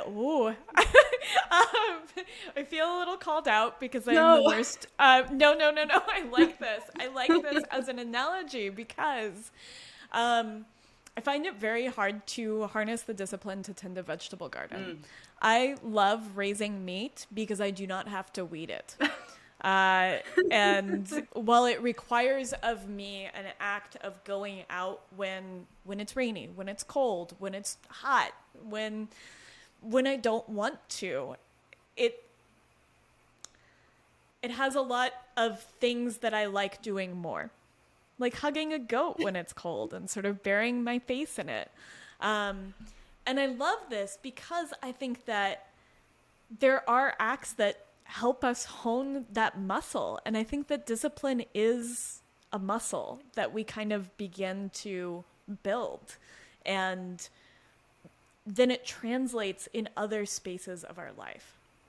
Yeah. And I just want to affirm for you, I can see you in the winter fixing your fences outside. If an animal has maybe gotten out. Oh, yeah. Nobody wants to do that. No, maybe you did want to do that in that moment, but I think that there is also a certain level of like, okay, there's this self-talk of, Kate, your animals will escape or be in harm's way if we do not fix the fence. I need to go out in the cold, in the winter in New York and fix the fence. Like that's a decision that you have to make when you become a grower and when you take animals under your care. That you're going to be disciplined enough to, especially with animals, that you're going to be disciplined enough to have them have their needs met and, have enough food, water, and safety. Yes. So. Yes. I think growers have more discipline in that regard. But I think that either way, I think having that entry point, that gateway into a practice, because it becomes like that is where discipline becomes a practice. Like it is the practice of tending animals. It is the practice of growing food. Mm-hmm. It is the practice of lifting weights or the practice of keeping a balanced book, or, accounting for yourself. Mm-hmm. And I pulled a quote for this from Ryan Holiday, and he says, in fact, we might say that progress and practice are synonyms. You can't have the former without the latter, and the latter is worthless without the former. Mm-hmm. And so it is this act of getting into that practice, which I think is also in some ways akin to ritual. And I'm curious what your thoughts are on that. Yeah. That allows us to begin to build that muscle. Yeah, I love that you tied ritual into it because when you really step away, the whole thing is a ritual. This whole living with intention and living from a place and living at home in yourself and tying everything that we have been talking about together is the ritual, right? Maybe it just never ends when you're really living from the core of who you are in service to who you want to be and what you want to bring into the world. Is that not a prayer, right? Like every day it's just this walking prayer. And I think that that is such a beautiful thing to give to yourself and to give to those around you. It's just a good way to be. I think that that's the ritual. Altar cloth aside. I think that was perfectly said. I want to make sure we touch pleasure in this too, and not just. And I think you and I were both really quick to hop into like the discipline is pleasure. Like there's all this pleasure to be found in discipline. And I think that is true. And I pulled a quote that I want to use here from Epicurus, who was the philosopher that loved food in ancient Greece. And he said, by pleasure, we mean the absence of pain in the body and of trouble in the mind. It is not an unbroken succession of drinking bouts and of merrymaking, not the satisfaction of lusts, not the enjoyment of the fish and other delicacies of a luxurious table, which produce a pleasant life. It is sober reasoning, searching out the motives of every choice and avoidance, and banishing those beliefs through which the greatest disturbances take possession of the soul. And I think I deeply connect to pleasure at the level of that quote. And I think it's important that pleasure doesn't always need to be earned. Yeah. And for me, that has been a really big learning experience, that I don't have to earn pleasure at every point. And I think that's something that was set up for me, at least in my childhood, and then something I perpetuated in adulthood. And I think it serves me in some ways. And I want to be able to just enjoy without impetus, without earning. Yeah. Yeah, I think about how as kids, we're rewarded for doing something good with like a little treat. Or even as adults, we have like our little treat that's at the end of this like grueling in the muck for something. And I struggle with this. I really do. I'm not there in thinking that I deserve pleasure at all times. I know in my intellectual brain that I do, but emotionally, sometimes that is still challenging for me to just receive without feeling like I quote unquote earned it. So that's something that I know that I'm still working on. And I think I can make a lot of sense out of getting to pleasure from discipline, and I still feel guilty on the days where I rest, and I don't want to feel that way. And I think it's okay to say that and to know that that's, something that I'm striving for is, okay, I'm going to take a day off of work and I'm going to be okay with it, and I'm going to not lift weights today, and I'm going to not answer any phone calls, and I'm just going to enjoy it. I get a little bit panicky. I feel a little bit, I almost feel like everything is going to like collapse around me if I don't vacuum the floor or something. So I'm still really trying to get there. I really am. And I really appreciate that quote that you read. I think that was so beautiful, and I would like to print it out on my wall so I can remind myself that it's okay, girl, sit down. Yeah. I think from years of battling really intense fatigue, one of the things that I have begun to learn, I'm not battling it as much anymore, but I am still learning it because rest is really hard for me too, that my entry point is that sometimes rest is in service to my greater goals. It is in service to nourishing my body and what it needs in those moments, to take a rest day from lifting weights, or to take a nap when it is calling from your body, like I need this nap, and to take that rest. Then with the rest of my day, I am able to be more present, more joyful, and usually more in service to my goals, whatever that is during that day. And so rest has this really important gift to give of that same service that discipline or productivity or, whatever word it is. And that helps me not get stuck in the guilt of rest. Yeah.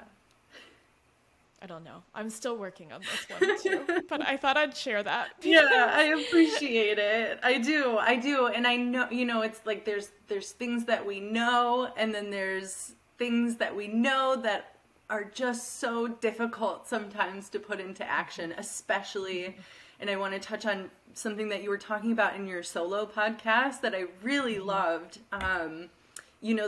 That pendulum, that extreme pendulum that our culture swings in between of like, okay, this is like rest era and we are laying down forever and we are never getting back up, and like figs are going to fall into our mouth from the sky, and like it's always the perfect temperature and you never have to do anything, versus like extreme hustle grind culture. And I'm trying so hard to find that place where it is just in the center. Where I can still be productive and do all of these things that are in service to my future and to myself now, and also lay down and eat the figs. But I think there's this shame, right? We talked about some of the shame that's in the social media culture around discipline. Yeah. I think there's a lot of shame in wanting to be productive, in wanting to reach goals, in hustling to do so, which is sometimes just what's necessary. Yeah. Because that pendulum has swung from like, okay, we're all hustle culture and like bosses and whatever, into we're laying on the couch, we're never getting back up. If you're not resting, you're doing it wrong. You gotta rest. And I noticed that as I was consuming social media, like taking in some of that messaging and feeling ashamed about my desire to hustle towards goals and dreams that I have that require of me to work and to find joy in that work that I'm doing that is in service to these big dreams and goals that I have. And how do I do that? Again, not hustling all the time. Like I want there to be balance, but there is going to be a sort of nice bell curve in the middle, right? There are these extremes. We're just resting. We're only hustling. But sometimes life is going to tend a little bit more towards the hustle. Right. Yeah. I think especially, going back to being a grower and having, wanting to build systems, wanting to build a comfortable place to lay your head, wanting to do all of these things. And I know you can relate to this, but in my own life of like, if I want to go work on my own farm, not, my 9-to-5 farm job, but my own farm, I have to get in the car and like haul booty 2 hours in each direction. And, before that, there's all this like preparing and all of these things we need to bring. And it's just a lot. And the perfect time to do all of that is the winter. Like all of these infrastructure projects, they happen in the winter, and the winter is this time where we're sort of memed into like it's rest time, and sometimes it just doesn't align, and that's okay. And the pace is somewhat slower in some way. But no, again, like nobody's going to make these things happen for us except for us. And the pace in which we choose to do that it's uniquely our own and within our own, comfort level, and not what social media or rest culture or, slow girl culture is saying, which is so crazy. There's like these whole like sub cultures of rest and slow and all of these. It's like such a wild world. Like we can't just have both and just be human, we have to like be one of the other. We have to fall into a camp. Yes, we have to fall into a camp, and it's just life is not. You don't always get to fall into one camp. No. Yeah. No. Just got to do it. We've talked so much about goals and being in service, and you just mentioned this really big goal and this really big dream that you're building with your husband of Northwoods Farm and Skill and what you're building. Do you want to talk about that more and Yeah. talk about like what it's meant to buy land and to begin to prepare land to eventually be used in homes and those pieces? Because I think what you're building is really beautiful, and I think that the way that you are approaching it is taking a lot of hustle, a lot of work, a lot of discipline, and it's so exciting. Thank you. Yeah. Northwoods Farm and Skill is my husband and I's farm, future farm. It's a farm right now, but we're building it. So we hope really with the essence of this farm is to be a place where we're not only growing provisions for our community, but we're also growing skills within our community.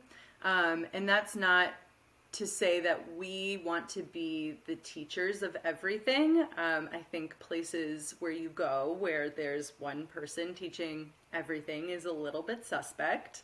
I think in our community in Michigan, especially in the area where Northwoods Farm and Skill is, there is a sore need for a place to be a host space for people to come together and learn. We have one really amazing folk school in Southeast Michigan and not a lot of opportunity in our area where our farm is. So we want to be a space for not only people who are interested in learning skills, but for educators to come and share their skills. So butchers, people like you and your husband, woodworkers, hunters, people who are teaching like salt of the earth skills that, are agrarian based, craft based, nutrition based. And we want to have a place where like a launch pad for them to be able to share what is so important to them. So we are working on that. We have a lot of infrastructure building to do. So, as well as, growing food to sell for market. And then we also would like to build a small little A-frame cabin for rentals so that, educators have places to stay if this is an overnight class that they're teaching, or if people want to rent it for like a farm stay experience. We'd also like to be able to offer that. So it's a big dream, and it's it's sort of a slow burn. And we are, we're both, my husband and I work full time for other farms, so we're limited in how much on the ground time we can really put into the space in any given week. So typically we work for, we do our Monday through Friday at the farm, and then we do our weekend at the other farm, and we're just so excited, and we just believe in it so much. I believe in educational farming ventures so much. That's what I do now as, a farm manager of a demonstration farm. I see every single day how people are impacted when they come into a farm from not a farming background, and how their body just relaxes and they're at ease and they have like this ability to just interact with the space that is so natural and so inaccessible for so many people. So that's really what I want for people when they come to Northwoods. I love that. Do you think some of that desire to create that space comes from wishing that you had that space and that access? Yeah, I do. And, I don't think that we're necessarily going to be catering to children as much, or even necessarily families. I'm really interested in adult education. But the reason that I'm involved in educational farming is because I believe that farming is a tool to heal.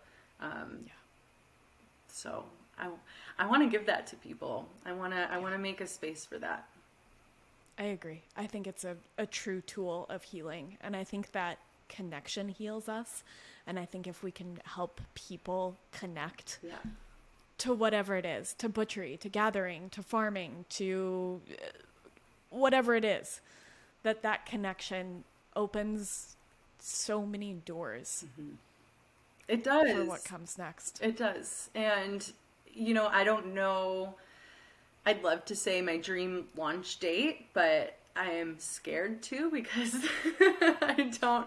It's expensive. Honestly, starting a farm and maintaining a farm is extremely expensive, and Extremely expensive. I have so much empathy and compassion for people who are just starting and they are just so bewildered on how do I even start? I have a lot of people who ask me a lot. They're like, how do I even start? And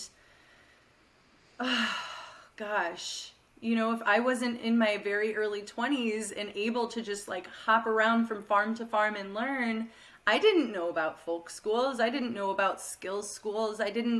And if I knew, I would have to drive 2 hours to get to one. So I think that the more places where we can make even just, 8-hour experiences accessible and an option, it would be amazing. There could be something like that in every neighborhood, and I would celebrate it. I love that, and I love the celebration of skills because I think it's amazing how much honing a skill can give you a sense of purpose. And again, that honing that practice is a sense of discipline. Yeah, and empowerment, and you feel like, Yes. oh my gosh, I'm capable. I can do this. I can do something, and that is like a confidence booster. It makes you happy. It makes you feel like you have something to offer to people, and like that's what humans want, right? Like we want to be able to exchange with others in a positive way. So yes, yeah, I think we want to exchange skills and connection and service and all of those things. Yeah. I didn't ask you how much time you have. Do you have a little bit more time? Yeah. Okay. Do you? Yeah. Okay, yeah. great. No, I always kind of schedule all day. I don't really give myself in times on podcasts. There's something we haven't touched on that I really wanted to at least touch on, which is teeth. Yeah. And health, especially. We bonded over this, so we've both had, I call it an oral journey. I'm on an oral journey. Yeah. And I can't believe how much it has brought up for me emotionally, that there is a lot tied to my mouth. And I think, too, in doing the podcast and using my voice, it has sort of compounded as the mouth being this place where voice is transmitted and all of these connections to ways in which I've felt boxed in, to get back to that, like that idea. So do you want to share a little bit about like what's going on in your mouth? So what's going on in your mouth? So what's going on in your mouth? Yeah. Tell us about your mouth. Yeah. Because you had quite a journey. I did. Yeah. The long and short of it is, I won't get into every gruesome detail, but I have had this ongoing jaw infection for over 5 years. And the way in which it came about was so excruciating. It came out of nowhere. It blindsided me. It came at a time when I was transitioning into my job now, which was extremely stressful. It was really hard. And I started grinding my teeth, which I still do to this day. And I can hear it at night, and so can my husband. So within all of that and the tension in my jaw, I developed an infection, which was addressed through a root canal. And I'm sure a lot of your listeners and you are maybe hip to the risks and dangers of root canals, which I'm fully convinced of now that I've gone through it firsthand. But my dentist addressed the pain, the excruciating pain that I was in by just taking out the nerve and killing my tooth so I couldn't feel it anymore, which led me to think that I was better. And lo and behold, it was a failed root canal that developed its own infection and required an extraction. And have you had a tooth pulled? Oh, yeah. Many. Yeah. That's part of my oral journey, is that I am missing 6 adult teeth, and not including wisdom teeth. Yeah. So 10 with wisdom teeth. And did you notice as well that after that tooth was extracted and you had a hole open in your mouth, this purge of energy, at least that's what I felt. I felt like so many rotten blockages that I had that were just so synonymous with like this rotten dead tooth in my mouth, and then having this like hole ripped open that like all of that could just like pour out of me in this insane way. I just felt like I can let go now. I can let go of so much ick and junk. And I think, you know, putting that together mentally with like the ick and junk of this physical dead tooth coming out, it was so healing. But that it wasn't the end of the journey, because I still had that deep jaw infection that I still couldn't feel. And I was wondering, you know, why am I not getting better? Why do I feel, it wasn't pain, it was sort of like this throbby, pulsy, weird, you know, when you have an infection, it's like wow, wow, that feeling. And so, you know, I had to go back in and have more of the tooth that they had left in there come out, and more addressing of this infection. And it was so energetically cleansing. I don't love the word cleanse, but just like getting this dead thing out felt so good. Yeah. So they pulled completely everything out and then went back and pulled what they had left in. I'm curious how you navigated that with your dentist. Like, something is wrong. Yeah. I need you to look at this again. Mm-hmm. And then did they replace it with anything? So I thought that everything had been pulled out, and I was sort of feeling like, maybe, I don't know, I feel intuitively like something's not right. And so I went in for like a routine x-ray checkup with my regular dentist, just for a cleaning. And they were like, oh, that's so interesting, you have something in your gums. And I was like, that's impossible, they just pulled it out. And they said, oh, no, there's a root tip in there. And somehow, and you know, when I woke up from the extraction, because I opted to be knocked out, so I would have fought the dentist if I didn't knock me out. I would have had my hands on his hands. Yeah. I looked at the tooth. I wanted it back. You know, I wanted to see it, and it was missing a root, and he had assured me that they took it out, and it didn't come out. So I had to go back in for another procedure. It's infuriating. Yeah, it was very frustrating. And, you know, luckily they covered it. But the dentist just was, I don't like him. And it's not just that he's a dentist that I don't like him. He gave me a bad feeling. And I have not replaced my tooth with anything, and I won't, you know, much to both the oral surgeon and my dentist's request to put something in. You know, they think that my teeth will shift, and at this point I just do not care. That is, you know, society likes to put a lot of impressions on not having a tooth, right? It's like, it's not seen as something that is, you know, good or acceptable, and I just don't care, because what's not good and what's not acceptable to me is having something dead or, you know, inert matter in my mouth that is just going to be attacked by my body. Yeah, by your immune system. Yeah. Yes. There's a great book I'll include in this about root canals. Like, there's a book about some of the harms that can come from root canals, and they are, I don't have any, but lucky. I have heard, and I avoided one, like, narrowly, and I had to fight for them to, I went to this biological dentist, and he was like, I'm going to try to fill it with biocompatible materials. He was like, I'm going to try to fill it. And we went through this whole process instead. And I had to look, he was the third dentist that I saw before anybody would do that. And so it's hard. It's hard to fight for, I know that a lot of my journey has been, because I'm cracking all of these teeth down here because of a crossbite and the way that they pulled all of these adult teeth from the top of my mouth. And so now the bottom and the top don't line up. And so the pressure points that they're hitting are kind of cracking these teeth. Yes.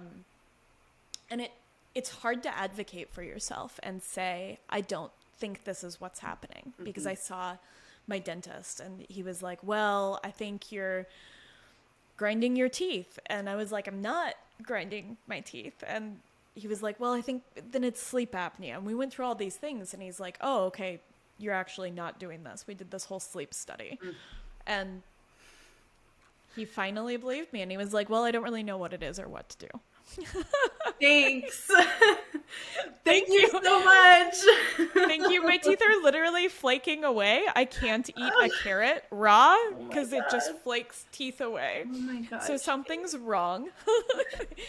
Yeah, and it's hard to advocate for yourself. And I think it's interesting how much is tied up in our mouths. Yeah. Like you said, that whole evacuation of bad energy. Yeah. So I would love to hear from you, with using your voice and speaking on the podcast and having that all going on with what you're dealing with dental work. I want to hear about that. I had a lot of dental work done as a kid. Like, my oral journey is long. I had my gums reconstructed when I was 13 because they were receding so badly at 13 that they skinned my entire palate. So when they skin your palate and then they pull away your existing gum tissue and they pack the palate skin in and like pull the old gums up and over it, which is a brutal, it was a very brutal surgery. And I had all of these teeth pulled and I had braces for, I think, 6 years. And at the end of it, they were like, the braces didn't work. We want to break your jaw instead. And at which point my mother was like, we're not doing this. We're just done. And so fast forward to here, and I've had like a lot of dental, like kind of trauma around my mouth, just like a lot of really difficult situations and a lot of pain. And so when this started happening, I went into a freeze. Well, I don't really want to deal with it. I kind of mentioned it at a dental appointment and they dismissed it. So I dismissed it. And I noticed it bring up that desire to avoid in myself. And one of the things that I had been avoiding was launching this podcast. It had been my goal and my dream for 5 years. And here were like these two things that I was avoiding.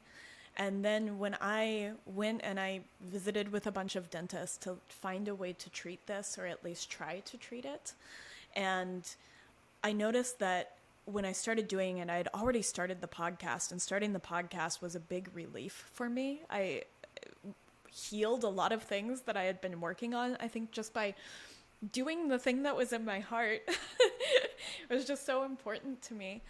And then I started expanding my palate. So my palate is really tiny because they took out all of these adult teeth. And so the top of my mouth just kind of shrunk. And now I can't even fit like an iced teaspoon on the top of my mouth. It's just so small.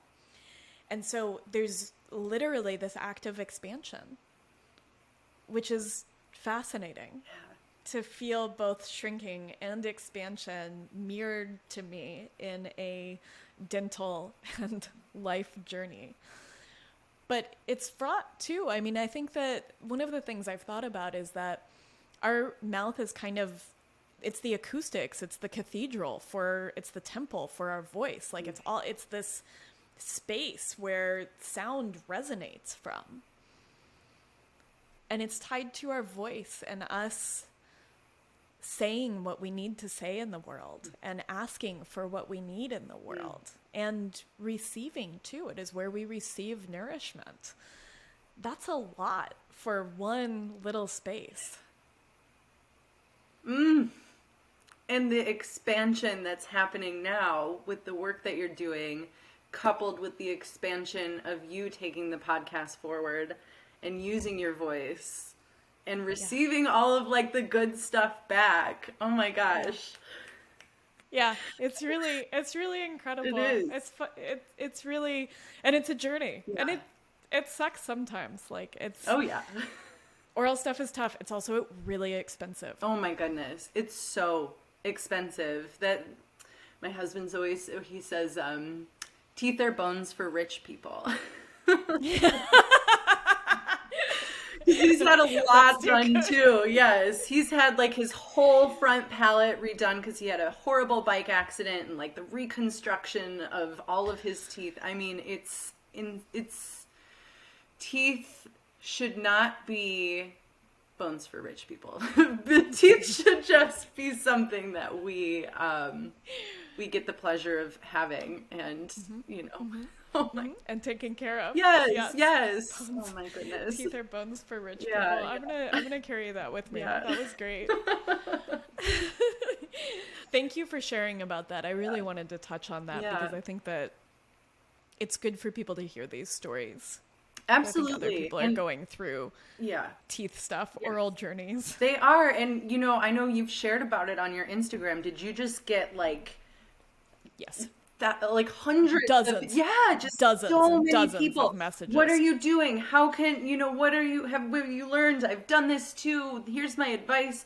I have never, it was like a Pandora's box. I had no idea when I started posting about this root canal, how many people would come out of the woodwork and who have, somebody told me that a dentist had enclosed a piece of their dental instrument in their jaw and they had to have it removed. Just like stories that I would have never dreamed of. So I think we're definitely all in this horribly vulnerable dental boat together and just trying to navigate it.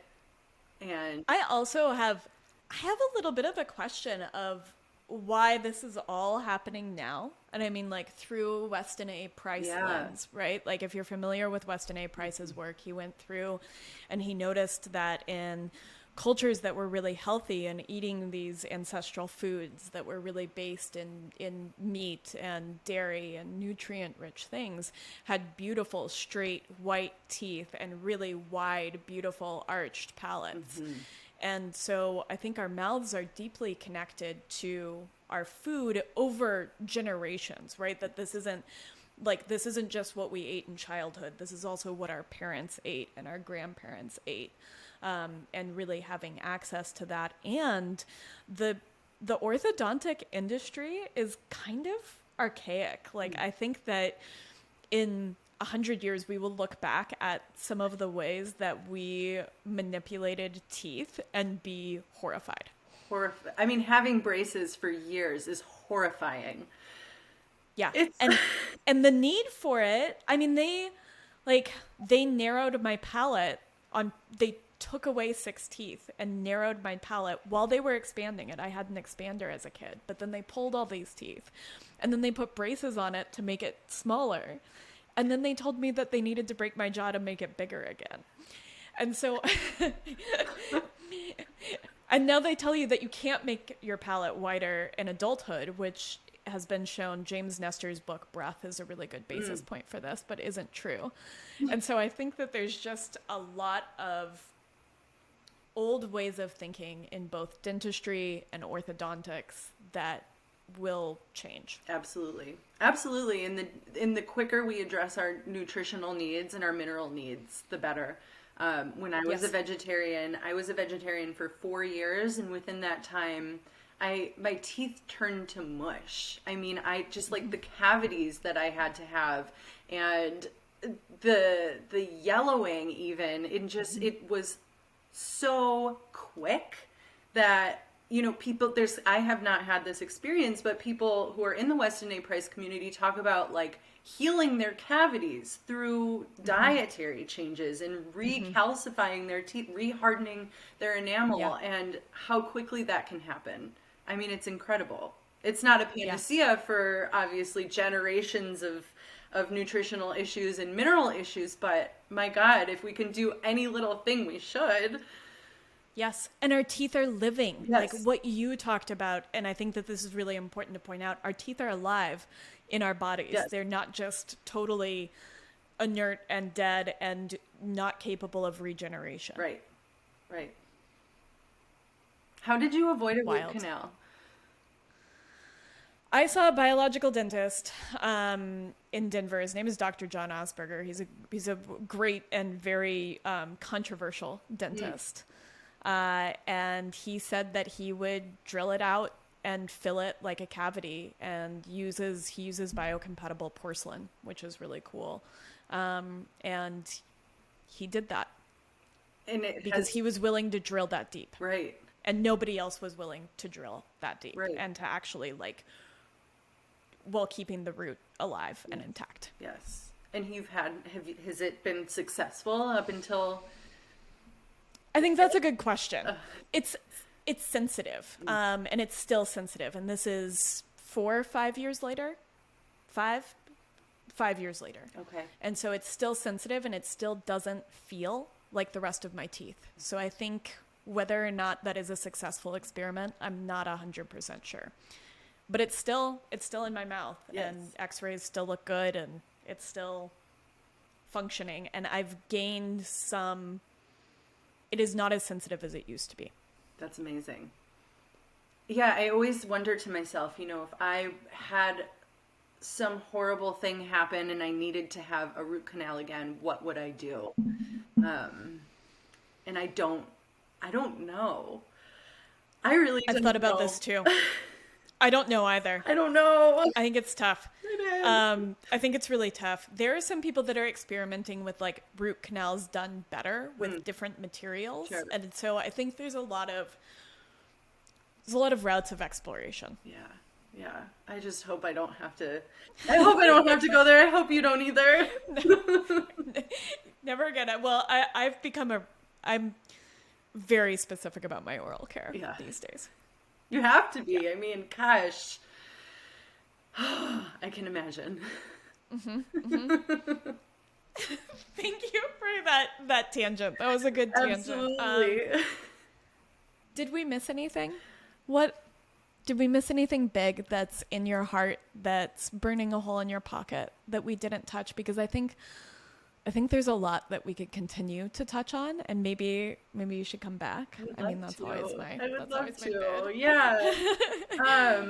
Just in my notes, just was a wish, I guess, that I would like to offer, or I don't even know if it's a wish, but just like a little tidbit that I would like to offer out there to anybody who wants to be closer to the land. And that is to don't allow the mythology of purity and what our culture thinks purity is to keep you from getting to the land and or eating better, or trying new things. It doesn't have to be perfect. And I think a lot of people see, who are in the city and wanting to live rurally, have this lens in which they view like, okay, rural living is like this pure way of life. And that is so disappointing. When you get to the country and you see there's tires everywhere and people are burning their siding across the street from you, it's so disappointing. So just get there, and get there in the most imperfect way perfectly imperfect way that you can. Just get there. Just try. Just don't. I really feel like there's this reaction to a lot of our cultural experience right now, that it's going to be so different once you get to the country, and a lot of those same patterns are still there. People are still people, garbage is still garbage, resources are still slim, but at the same time there is abundance, and there is so much beauty, and you just have to get there, and it doesn't have to be perfect. So I just want to offer that as just a little nugget for anyone who's looking for one. I'm grateful for that nugget, because it's true. It's not perfect. And I think so much of this podcast was about letting go of fussiness and preciousness and perfection in favor of the real juicy imperfection that is life. And it makes me curious too. I want to make sure we wrap up, because there was so much about dissolving boundaries and coming out of the boxes that we've put ourselves, or that society has put us in. And it was just such a gift to explore that, I don't know, imperfection, and how we dissolve boundaries, and how we come back to this authenticness of just being ourselves. And so I just want to make sure that we kind of tie that bow on it in that way. Yeah. Because it was really beautiful to hear that theme come up again and again in your words. Thank you so much for inviting me to do this. It was really special and big for me in a lot of ways that I'm sure we'll continue to discuss, but it's been really fun. It was really good. I hope you'll come back, because I Yeah. think there's a lot that we could unpack, and so I hope you'll come back. Yeah. and talk with me more. I will. Tell people where they can find you. My Instagram handle is Alexandra Sky with 2 E's. That's just my first and middle name. And then we have a farm, not Facebook page, a farm Instagram as well, Northwoods Farm and Skill. And hopefully in February, we will be ready to launch our website, which will also have a blog attached to it. And we're really, really excited to be done trying to be website designers. That's really hard. So you can find us there hopefully in February. Amazing. Yes. I am also a website. I'm not a website designer, but I also design websites. It's so difficult. Props to anybody who does that. Yeah. I encourage everyone to find you and to follow along with your journey. I cannot wait for more longer format things, because your words are so beautiful. And I think anybody who listened to this podcast will already know that. But you just have so much to offer, and every delightful picture just kind of jumps out. It feels good enough to eat and to touch and to experience. Thank you. I just adore you, and I think you're amazing, and I'm in awe of you. Likewise, and I hope you'll come do a butchery class at Northwoods when... Oh, yeah, absolutely. Yes. Oh, I'm coming. Yes. I'm coming to Michigan. Yay! We'll have an A-frame for you to stay in. I can't wait. Yay! Okay. Thank you. You.